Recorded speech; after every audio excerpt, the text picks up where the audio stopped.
اعوذ باللہ من الشیطان الرجیم بسم اللہ الرحمن الرحیم الحمد للہ رب العالمین والصلاة والسلام علی رسولہ النبی الکریم۔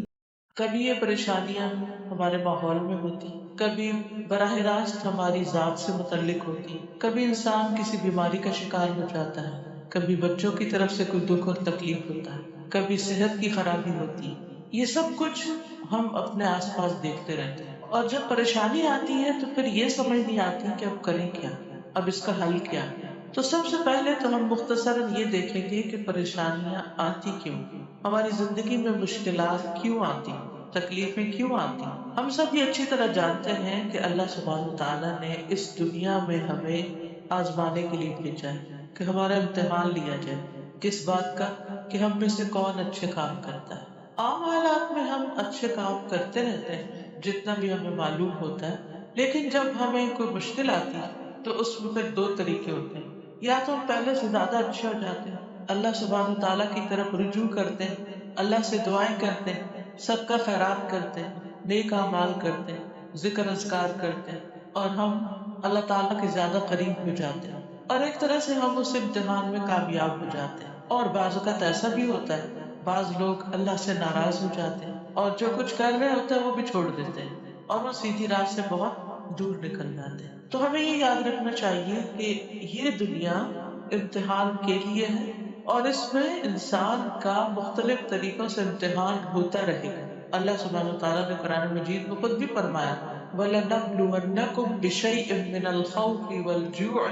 وَنَقْصٍ مِّنَ الْأَمْوَالِ وَالْأَنفُسِ وَالثَّمَرَاتِ وَبَشِّرِ الصَّابِرِينَ الذين اذا اصابتهم مصيبة قالوا انا لله وانا اليه راجعون اولئك عليهم صلوات من ربهم ورحمة واولئك هم المهتدون۔ ہم ضرور تمہیں آزمائیں گے، ساتھ کسی بھی چیز کے، خوف میں سے، بھوک میں سے، مال،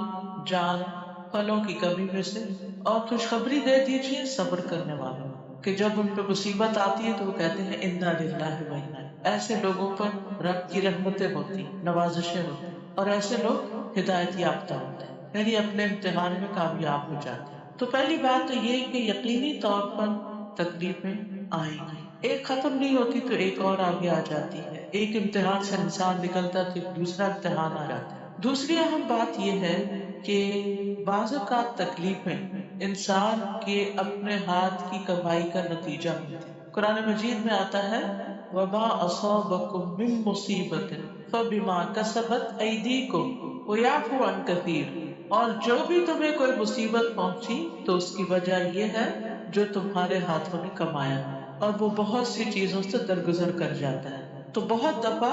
ہم پر آنے والی کوئی مصیبت، کوئی تکلیف، کوئی دکھ، کوئی بیماری، کوئی غم ہمارے اپنے گناہوں کا نتیجہ ہوتا ہے، ہمارے اپنے اعمال کی وجہ سے ہوتا ہے۔ اب اس میں انسان کو پہچاننے کی ضرورت ہوتی ہے کیونکہ عموماً جو تکلیف ہوتی ہے وہ عمل سے ملتی جلتی ہوتی۔ مثلاً اگر کوئی شخص والدین کا نافرمان ہوتا ہے، اپنے ماں باپ کی کیئر نہیں کرتا، خصوصاً ان کے بڑھاپے میں، تو پھر ایسی اولاد جب جوان ہوتی ہے تو اللہ سبحانہ وتعالیٰ دنیا میں ہی، اور خصوصاً جوان ہونے کے بعد جب وہ بڑھاپے کی عمر کو پہنچتی ہے تو ان کو ان کا بدلہ دنیا میں ہی دے دیتے ہیں، ان کی اولاد کی نافرمانی کی شکل میں۔ اور والدین کی فرما برداری اور والدین کے ساتھ حسن سلوک کا نتیجہ کیا ہوتا ہے کہ انسان کو دنیا میں اللہ سبحانہ وتعالیٰ اولاد کی طرف سے آنکھوں کی ٹھنڈک نصیب کرتا ہے۔ اسی طرح ہم دیکھتے ہیں کہ بعض بیماریاں، ان میں کیا ہوتا ہے، جسمانی بیماریاں جیسے ہم اپنی جان پر خود ہی ظلم و زیادتی کرتے ہیں، ایسی چیزیں کھا لیتے ہیں یا پھر کوئی ایسے کام کرتے ہیں کہ جس کی وجہ سے ہمارا جسم بیمار پڑ جاتا ہے، ہمارے اپنے ہاتھوں کی کمائی۔ بعض اوقات یہ بھی ہوتا ہے کہ ہم کھانے پینے میں تو بہت احتیاط کرتے ہیں، لیکن کچھ اور ایسے اللہ کی نافرمانی کے کام کر رہے ہوتے ہیں، جیسے کمائی ہی حلال کی نہیں، اس کے اندر گڑبڑ ہے، یا پھر یہ کہ کسی کا حق مارا ہوا ہے، کسی پہ ظلم و زیادتی کی ہوئی ہے۔ ہمارے معاشرے میں کتنا عام ہے یہ کہ جب والدین بہت ہو جاتے ہیں تو اولاد میں سے جو طاقتور ہوتا ہے وہ دوسرے بہن بھائیوں کا حق مان لیتا ہے، اس کو دبا کے بیٹھ جاتا ہے، ان کو حصہ نہیں دیتا، یا دیتا تو صحیح طور پر انصاف کے ساتھ نہیں دیتا۔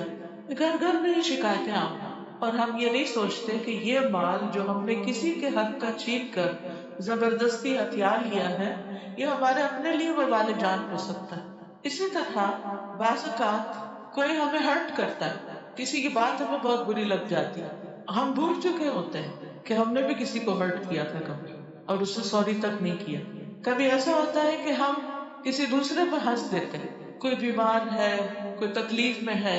تو ہم اس کا مذاق اڑانے لگتے ہیں، اور وہ جو کسی کا مذاق اڑایا ہوتا ہے وہ اپنے سامنے آ جاتا ہے۔ کبھی کسی کو کسی کے غریب ہونے پر، کسی کے مال کے کم ہونے کی وجہ سے ہم اس کو حقیر سمجھنے لگتے ہیں، اس کو اہمیت نہیں دیتے، یہ تو غریب ہے، یہ تو جاہل ہے، زیادہ پڑھا لکھا نہیں، یہ اس کا تو کوئی اسٹیٹس ہی نہیں۔ ایسے لوگوں پہ لوگ دروازے بند کر دیتے ہیں، ان کو ریجیکٹ کر دیتے ہیں، ان کو اپنا رشتہ دار ہی نہیں مانتے۔ یہ کس کے تک دکھ دینے والی، تکلیف دینے والی باتیں ہوتی کہ اللہ سبحانہ وتعالیٰ بہت انصاف کرنے والا ہے۔ پھر ایسا ہوتا ہے کہ اللہ سبحانہ وتعالیٰ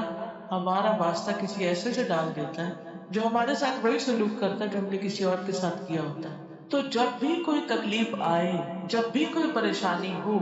اس وقت انسان کو یہ سوچنا چاہیے کہ یہ کیوں آئی، کہیں ایسا تو نہیں کہ میرے اپنے ہی ہاتھوں کی کمائی ہو۔ تو یہ بات یاد رہے، چھوٹی تکلیف ہو یا بڑی تکلیف ہو، جب کسی پر تکلیف آئی ہو تو ہمیں یہ دیکھنا چاہیے کہ ہمارا اس کے ساتھ رویہ کیا ہے، ہم اس کے ساتھ کیا معاملہ کر رہے ہیں، اس کو کس طرح ٹریٹ کر رہے ہیں۔ کہ بعض اوقات ایسا ہوتا ہے نا کہ کوئی بیمار ہوتا ہے تو ہم اس کو ڈانٹنا شروع کر دیں، کیوں یہ کھایا تھا، کیوں یہ کیا تھا، اور پھر وہ مصیبت ہم پہ خود آ جاتی ہے۔ ضروری نہیں ہوتا کہ کسی پر جو تکلیف آئی ہے اس کا انالیسس کرنا شروع کر دیں اور اس کو تان و تشنیع کریں۔ ہمیں یہ دیکھنا چاہیے کہ ہم پر جو آیا ہے یہ کیوں آیا ہے، اور اب اس کا ازالہ اور اس کا علاج کیسے کریں۔ اسی طرح ایک اور وجہ یہ ہوتی ہے کہ انسان اللہ کے ذکر، اللہ کی عبادت اور اللہ تعالیٰ کے حقوق ادا کرنے سے گریز کرتا ہے، ان کی طرف توجہ نہیں کرتا، جس کی وجہ سے انسان کی دنیا کی زندگی میں تنگی آ جاتی،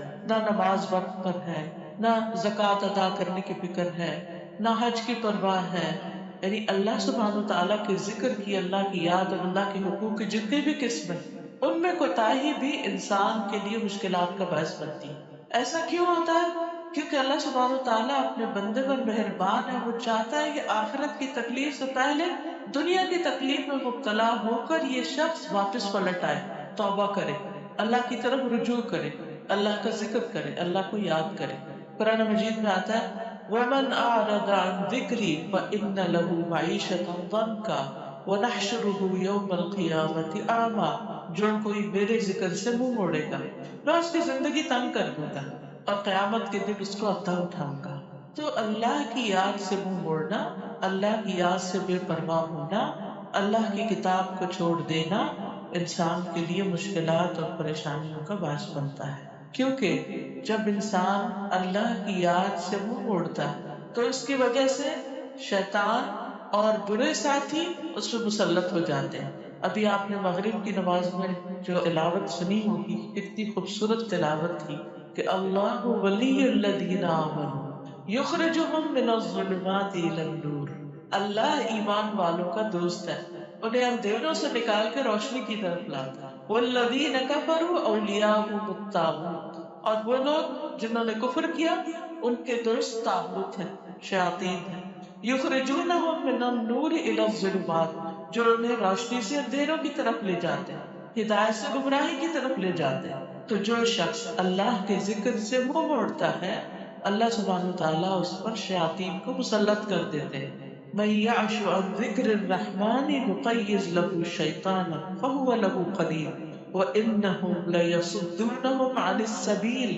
ویحسبون انہم مہتدون، اور جو شخص رحمان کے ذکر سے آنکھیں بند کر لیتا ہے ہم اس پر ایک شیطان مسلط کر دیتے ہیں جو اس کا ساتھی بن جاتا ہے، اور بے شک وہ ضرور انہیں اصل راستے سے روکتے ہیں اور وہ سمجھتے ہیں کہ وہ سیدھی راہ پہ جا رہے ہیں۔ یہاں تک کہ جب وہ ہمارے پاس آئے گا تو کہے گا اے کاش میرے اور تیرے درمیان دو مشرقوں کا فاصلہ ہوتا، بس وہ برا ساتھی ہے۔ اب دیکھیے کہ شیطان کے مسلط ہونے کی علامتیں کیا ہوتی ہیں کہ انسان کا نیکی کے کاموں میں دل نہیں لگتا، اس کا ذکر سے، ذکر کی مجلسوں سے دل اچاٹ ہوتا ہے، قرآن پڑھنے کا دل نہیں کرتا، نماز میں دل نہیں لگتا،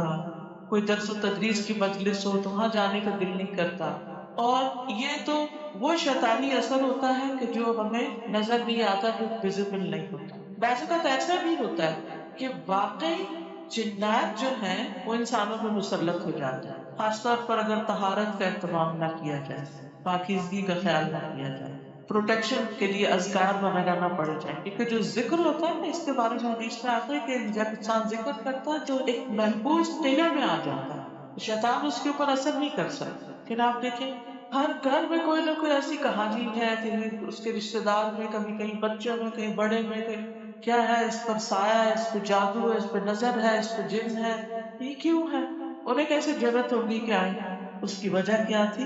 قرآن یہ بتاتا ہے جو رحمان کے ذکر سے غفلت برتتا ہے اس پر ہم شیطان مسلط کرتے ہیں اور وہ اس کا ساتھی بن جاتا ہے اور پیچھے پڑ جاتا ہے۔ اور ان سے بچنے کا طریقہ بھی کیا ہے پھر؟ کہ ان سے انسان کیا کرے؟ اللہ کے ذکر سے مدد لے۔ پھر اسی طرح جب انسان اللہ کی عبادت سے روگردانی کرتا ہے تو انسان کی محتاجی اور فقر، اس کے احساس میں اضافہ ہو جاتا ہے کہ میرے پاس کچھ نہیں ہوتے ہوئے بھی انسان کے اندر مالی محتاجی اور کمی کا ایک خوف لاحق ہو جاتا ہے اسے۔ ابو ہریرہ کہتے ہیں کہ رسول اللہ صلی اللہ علیہ وسلم نے فرمایا، اللہ تعالیٰ فرماتے ہیں، حدیث قدسی ہے، اے ابن آدم، تم اپنے آپ کو میری عبادت کے لیے فارغ کر لو، میں تمہارے دل کو بے نیازی سے بھر دوں گا اور تمہارا فقر دور کروں گا، تمہاری محتاجی دور کروں گا۔ لیکن اگر تم ایسا نہیں کرو گے تو میں تمہارے دونوں ہاتھ کاموں میں مشغول کر دوں گا اور اس کے باوجود تمہارا فقر دور نہیں کروں گا۔ دو دو جابس کرنے کے باوجود، دن رات کام کرنے کے باوجود قرضے ہیں کہ اتر نہیں رہے، ضروریات ہے کہ پوری نہیں ہو رہی، ہر وقت ایک خوف اور بے چینی مسلط ہے سر پہ کہ کیا بنے گا، ہمارا کیا بنے گا، بچوں کا کیا بنے گا۔ اور اس کے پیچھے بھی وجہ کیا ہوتی ہے جو عام طور پر ہم جان نہیں پاتے کہ ہم اپنے فرائض میں، اپنی عبادات میں کمی کر رہے ہوتے ہیں۔ جب انسان اللہ کا حق دیتا ہے نا تو اللہ تعالیٰ اس بندے کے دل کے اندر ایک اطمینان اور ایک غنا پیدا کر دیتا ہے، تھوڑے میں بھی اس کا اطمینان نصیب ہو جاتا ہے اور اس کے لیے رزق کے دروازے بھی کھول دیتا ہے، کیونکہ ساری رزق کی کنجیاں تو اسی کے ہاتھ میں ہیں۔ وَلِلَّهِ خَزَائِنُ السَّمَاوَاتِ وَالْأَرْضِ،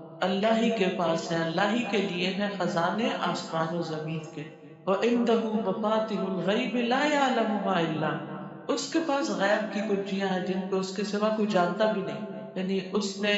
وہ کچھ رکھا ہوا ہے کہ جس کے بارے میں اس کے سوا کسی کو بھی نہیں پتا ان خزانوں۔ وَإِن مِّن شَيْءٍ إِلَّا عِندَنَا خَزَائِنُهُ وَمَا نُنَزِّلُهُ إِلَّا بِقَدَرٍ مَّعْلُومٍ، کوئی چیز ایسی نہیں کہ جس کے ہمارے پاس خزانے نہ ہو، ڈھیروں ڈھیر ہے، لیکن ہم اس کو ایک مخصوص اندازے اور ایک مقدار کے مطابق اتارتے ہیں۔ اللہ کے پاس کسی چیز کی کمی نہیں، کمی ہم میں ہے کہ ہم اس کی طرف سچے دل سے رجوع نہیں کرتے۔ پھر اسی طرح ایک حدیث سے یہ پتہ چلتا ہے کہ جو شخص صرف دنیا کی فکر میں مشغول رہتا ہے، اس کا ہم و غم اور پریشانی اور فکر ہر وقت دنیا دنیا دنیا ہے، تو اللہ تعالیٰ اس سے بے نیاز ہو جاتا ہے، کیونکہ وہ اللہ کو بلا کر صرف دنیا کا غلام بن جاتا ہے۔ نبی صلی اللہ علیہ وسلم نے فرمایا، جو اپنے غموں کو ایک ہی غم بنا لے، یعنی آخرت کا غم، آخرت کا فکر، تو اللہ تعالیٰ اس کے دنیا کے غموں سے اس سے کافی ہو جائے گا۔ یعنی جسے آخرت کا غم لگ جاتا ہے، اللہ تعالیٰ اسے دنیا کے غموں سے بے نیاز کر دیتے ہیں، اس کے دنیا کے غم دور کر دیتے ہیں، کیونکہ اس کا ایک بڑی فکر لگی ہوئی، تو یہ چھوٹی چھوٹی چیزیں اس کو بادر نہیں کرتی۔ وہ کہتا کوئی بات نہیں، یہ چیز نہیں ہے، یہ ختم ہو گیا، سب کچھ ختم ہونے والا ہے، سب جانے والا ہے۔ فکر کرنی چاہیے وہاں کی کہ وہاں کچھ نہ ہوا تو کوئی دینے والا نہیں ہوگا پھر۔ اور فرمایا کہ اور جس کو پریشانیاں ادھر ادھر بھٹکا کر لے جائیں، اللہ اس کی پرواہ نہیں کرے گا کہ وہ دنیا کی کس وادی میں ہلاک ہو کر گرتا ہے، کہاں جاتا ہے۔ اس لیے حالات کیسے بھی ہوں، رجوع اللہ ہی کی طرف کرنا چاہیے، مدد اسی سے مانگنی چاہیے، توجہ اسی کی طرف کرنی چاہیے، کیونکہ مشکل آسان بھی وہی کرنے والا ہے۔ پھر اسی طرح جب انسان دنیا کی حرص زیادہ رکھتا ہے، دنیا کی محبت زیادہ رکھتا ہے، تو اس سے اللہ کی محبت میں بہرحال کمی آتی ہے۔ نبی صلی اللہ علیہ وسلم نے فرمایا، قیامت قریب آ چکی ہے، لیکن لوگوں میں دنیا کی حرص ہی بڑھے گی، یعنی جو زندگی بڑھتی جاتی ہے، انسان کی بڑھاپے کی طرف جاتا ہے تو دنیا کی حرص کم نہیں ہوتی۔ اسی طرح ہم سب کہتے ہیں کہ اب آخری زمانہ آ گیا ہے اور یہ سب، لیکن اس کے باوجود ہر دور میں، ہر آنے والے دور میں پچھلے سے زیادہ دنیا کی محبت اور مادہ پرستی اور دنیاوی عیش و عشرت کی زیادتی اور ان کو فراہم کرنے کے جو انتظامات ہیں ان کی طرف ہم سب کی فکر زیادہ ہوتی ہے۔ اور پھر اس بات سے بھی ڈرنا چاہیے کہ اگر ہم اللہ کو ناراض کر کے جی رہے ہیں اور پھر بھی ہماری زندگی میں کچھ خوشحالی ہے، پریشانی اور فکر نہیں، کہ ہم یہ کہہ سکتے ہی نہیں ہم تو اپنی مرضی سے ہی ذکر اذکار نماز کرتے ہیں اور پھر بھی ہمیں تو کوئی ایسی بڑی بات نہیں، تو یہ اللہ تعالیٰ کی طرف سے ایک ڈھیل ہوتی ہے۔ اس کو استدراج کہتے ہیں کہ اللہ تعالیٰ بندے کو ڈھیل دیتا ہے کہ بندے جب اللہ تعالیٰ کو بھولتے جاتے ہیں اللہ تعالیٰ اتنی دنیا ان کو فراخ کرتا چلا جاتا ہے اور پھر ایک وقت آتا ہے کہ اچانک پکڑ لیتا ہے۔ اس لیے اگر نافرمانیوں کے باوجود رزق میں اضافہ ہو رہا ہے، اللہ سے دوری کے باوجود دنیا آسان ہو رہی ہے، تو اس کو بھی اپنے لیے خوش قسمتی کی علامت نہیں سمجھنا چاہیے، کیونکہ کسی وقت بھی پکڑ آ سکتی ہے، کیونکہ اللہ کی نافرمانی میں کوئی خیر نہیں، کوئی کامیابی نہیں۔ تو اصل میں پھر مشکلات کا حل، تکلیفوں سے نجات، یہ صرف اللہ کی طرف رجوع کرنے میں ہی ہے۔ تو پھر کرنا کیا چاہیے ہمیں؟ کوئی چھوٹا دکھ ہے یا بڑا دکھ، کوئی چھوٹی فکر ہے یا بڑی کوئی پریشانی ہے، تو پہلی بات یہی ہے کہ اللہ سے اپنا تعلق مضبوط کرے، اللہ کو دوست بنا لے، اللہ کو اپنا ولی بنا لے، اللہ سے توبہ کرے، اللہ کی طرف رجوع کرے، کیونکہ اللہ سبحانہ و تعالیٰ کے پاس ہر مسئلے کا حل ہے۔ کوئی مشکل ایسی نہیں کہ جو اللہ کے لیے مشکل ہو۔ ساری دنیا بھی بعض اوقات مل کر آپ کی کوئی مشکل دور نہیں کر سکتی، لیکن اللہ اس کو دور کر سکتا ہے، کیونکہ وَلِلَّهِ مُلْكُ السَّمَاوَاتِ وَالْأَرْضِ، آسمان و زمین کی بادشاہت اللہ ہی کے لیے، ہر چیز کا مالک ہے۔ وَاللَّهُ عَلَى كُلِّ شَيْءٍ قَدِيرٌ، اور اللہ ہر چیز پر قدرت رکھتا ہے، سب کچھ اس کے کنٹرول میں، وہ کن کہہ دے تو کوئی مشکل ہی نہ رہے۔ تو ہمیں کیا کرنا چاہیے؟ اللہ سبحانہ تعالیٰ کی طرف رجوع کرنا چاہیے، اللہ کی طرف لوٹنا چاہیے۔ نبی صلی اللہ علیہ وسلم، صحابہ اور امت کے نیک لوگوں کا ہمیشہ یہی طریقہ رہا ہے، یہی وتیرہ رہا ہے کہ کوئی چھوٹی پریشانی آئی ہے، بڑی حد تک کہ اگر چراغ بھی بجھ گیا تو انہوں نے کیا کہا؟ انا للہ،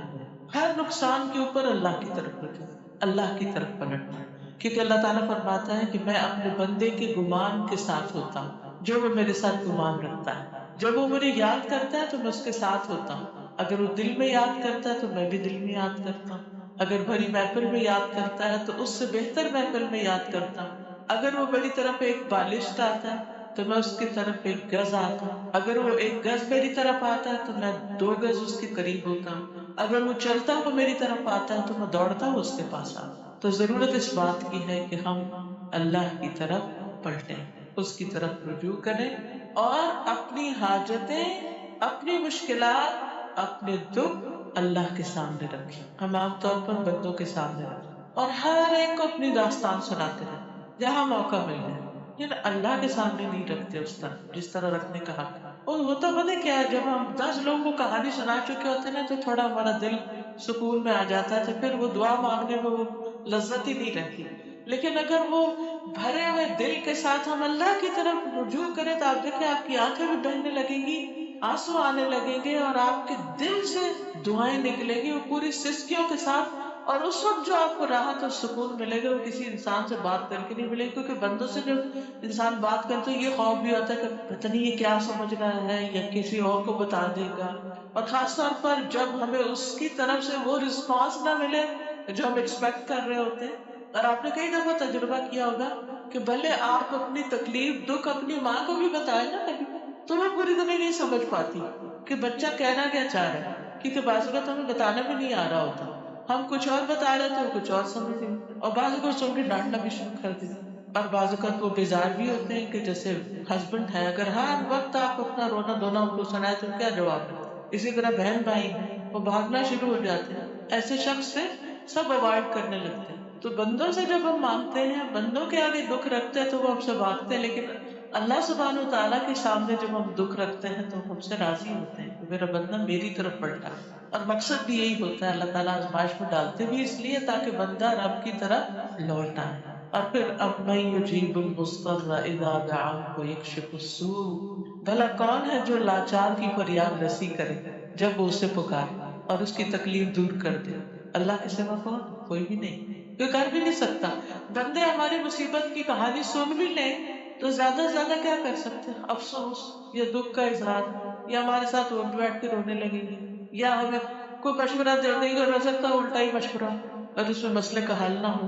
اور بعض اوقات ہماری تسلی بھی نہ ہو اس مشورے سے، بعض اوقات وہ کر بھی نہیں پاتے، پھر بھی وہ کہتے ہیں، اور نہیں کرتے ہم تو پھر وہ ناراض ہوتے ہیں کہ تم مشورے ہی لیتے اور کرتے کچھ نہیں۔ تو ایسی صورت میں انسان اللہ سبحانہ تعالیٰ کی طرف رجوع کرے، اس کے سامنے اپنی حاجت اور پورے یقین کے ساتھ رکھے، اس یقین کے ساتھ کہ رب کے پاس اس کا حل ہے، اس سے زیادہ یقین کے پاس جتنا آپ کسی بندے کے پاس جاتے ہیں اپنا مسئلہ لے کر کہ یہ حل کر دے گا، اس سے زیادہ یقین ہونا چاہیے کہ اللہ سبحانہ تعالیٰ تکلیف دور کر دے گا۔ رسول اللہ صلی اللہ علیہ وسلم نے فرمایا، جسے انتہائی شدید حاجت آ پڑے اور اس نے اسے لوگوں میں پیش کر دیا تو اس کی وہ حاجت دور نہ ہوگی، اور جس نے اسے اللہ پر پیش کیا تو ان قریب اللہ اسے بے پرواہ کر دے گا، یا تو جلد ہی موت آ جائے گی یعنی دنیا کے بکھیروں سے جان چھوٹ جائے گی، یا جلد ہی وہ غنی ہو جائے گا یعنی دوسروں کی اس کو ضرورت نہیں رہے گی، اللہ تعالیٰ اس سے بندوں سے بے نیاز کر دے گا۔ لیکن اگر بندوں کے پاس ہی جاتے رہے تو پھر اللہ بندوں کے حوالے کر دے گا۔ یعقوب علیہ السلام کے بارے میں آتا ہے کہ جب ان کو یہ خبر دی گئی کہ یوسف علیہ السلام جو ان کے بہت ہی پیارے بیٹے تھے، جن سے بہت محبت کرتے تھے وہ، کہ ان کو بھیڑیا نے کھا لیا ہے، جھوٹی موٹی خبر تھی، تو انہوں نے نہ بچوں سے ناراضگی کا اظہار کیا، نہ ان کے سامنے اپنا رونا رویا، کچھ نہیں، اللہ سبحانہ تعالیٰ کی طرف رجوع کیا۔ فصبر جمیل واللہ المستعان، میں صبر کروں گا اور بہت خوبصورت صبر، اور اللہ ہی مدد کے لیے کام، واللہ المستعان، اللہ ہی ہے جس سے مدد چاہی جائے۔ اور پھر کیا کہتے ہیں، انما اشکو بثی وحزنی الی اللہ، میں اپنے غم اور دکھ کی فریاد اللہ کے سامنے رکھ، کیونکہ جو ہونا تھا ہو گیا، یوسف کے ساتھ جو بھی کیا انہوں نے، اب بچوں کو ڈانٹ کر اور دوسرے بچوں سے صرف ناراض ہو کر اور روز غم غصے کا اظہار کر کے مسئلہ تو حل نہیں ہوگا، تو گھر کے چین کو بھی نہیں برباد کیا، حالانکہ ایک چھوٹا سا جرم نہیں تھا جو بھی انہوں نے کیا، واپس ساتھ نہیں لے کر آئے، اور انہیں پتا تھا کہ باپ کو وہ کتنے عزیز ہیں، لیکن ان کا حسن سلوک آپ دیکھیے، لیکن اللہ کے آگے گڑ گڑاتے رہتے، اللہ سے رو رو کر دعائیں کرتے، اور کس طرح اللہ سبحانہ تعالیٰ نے کئی سالوں کے بعد ان کو جب واپس ملایا تو کتنے اچھے حال میں ملایا، کہاں پر ملایا۔ تو جب انسان مشکل اور تکلیف کے وقت اللہ کے سامنے گڑ گڑاتا نہیں تو اس کا نقصان یہ ہوتا ہے کہ بندے کا دل پھر سخت ہو جاتا ہے، بعض اوقات مصیبت کا عادی ہو جاتا ہے، اور بعض اوقات ادھر ادھر باتیں کر کے پریشان ہو کر پھر اپنے آپ کو نقصان دیتا ہے۔ اور پھر جب آپ اللہ سے دعا کر لیں پھر اللہ پہ بھروسہ بھی کریں اور انتظار بھی کریں۔ قرآن مجید میں آتا ہے وَمَن يَتَوَكَّلْ عَلَى اللَّهِ فَهُوَ حَسْبُهُ إِنَّ اللَّهَ بَالِغُ أَمْرِهِ قَدْ جَعَلَ اللَّهُ لِكُلِّ شَيْءٍ قَدْرًا، اور جو اللہ پہ بھروسہ کرے گا تو اللہ اس کے لیے کافی ہے، اللہ اپنا کام پورا کر کے رہتا ہے، بلا شبہ اللہ نے ہر چیز کا اندازہ مقرر کر رکھا ہے، اللہ کو زیادہ پتا ہوتا ہے کہ کون سا کام کس وقت ہونا چاہیے۔ بعض کو بچوں کی شادی نہیں ہوتی ہے، ہمارے بہت ہی پریشان رہتے، وہ کہتے ہیں ہمیں نیند نہیں آتی، ہمیں چین نہیں آتا، روز گھر میں ایک ہنگامہ، اور جس بچے کے ساتھ وہ مسئلہ ہوتا ہے وہ بھی پریشان رہتی ہے، دعائیں بھی بہت ہو رہی ہوتی، سب کچھ ہو رہا ہوتا، کوشش بھی ہو رہی ہوتی، اس کے باوجود ایک چیز نہیں ہو کے دیتی، کیونکہ اللہ کو پتا ہے کہ اس کے لیے رائٹ ٹائم کون سا ہے، ہو سکتا ہے اس سے پہلے وہ چیز ہو تو وہ اس کے حق میں بہتر نہ ہو، اس کی حکمت اللہ ہی کو پتا ہوتی۔ کسی دعا کے سننے میں یوسف علیہ السلام کے والد جو تھے یعقوب علیہ السلام، وہ اللہ کے نبی تھے، اور کیا وہ دعائیں نہیں کرتے؟ وہ دعائیں کرتے تھے، لیکن وہ دعا کب قبول ہوئی؟ 30 سال کے بعد۔ تو بعض چیزوں کو وقت لگ جاتا ہے، تو انسان کو مایوس نہیں ہونا چاہیے، دعائیں کرتے رہنا چاہیے، کیونکہ دعا عبادت ہے، ہم دعا کی شکل میں اٹھتے بیٹھتے چلتے پھرتے ایک عبادت کر رہے ہوتے ہیں، اور یہ تو ایک حقیقت ہے نا، جتنا آپ دکھ میں اچھی طرح اللہ کو پکارتے خوشی میں نہیں پکارتے، بھول ہی جاتے، تو اس کو ایک موقع سمجھیے اللہ کے قریب ہونے کا۔ پھر اسی طرح دوسری چیز، دوسرا کام جو کرنے کا ہے وہ ہے نمازوں کی حفاظت۔ نبی صلی اللہ علیہ وسلم پر جب کوئی تکلیف پریشانی آتی سب سے پہلے اللہ کی طرف رجوع کرتے، کس شکل میں؟ نماز کی شکل، نماز کے لیے دوڑتے، کوئی بھی مشکل ہو، کوئی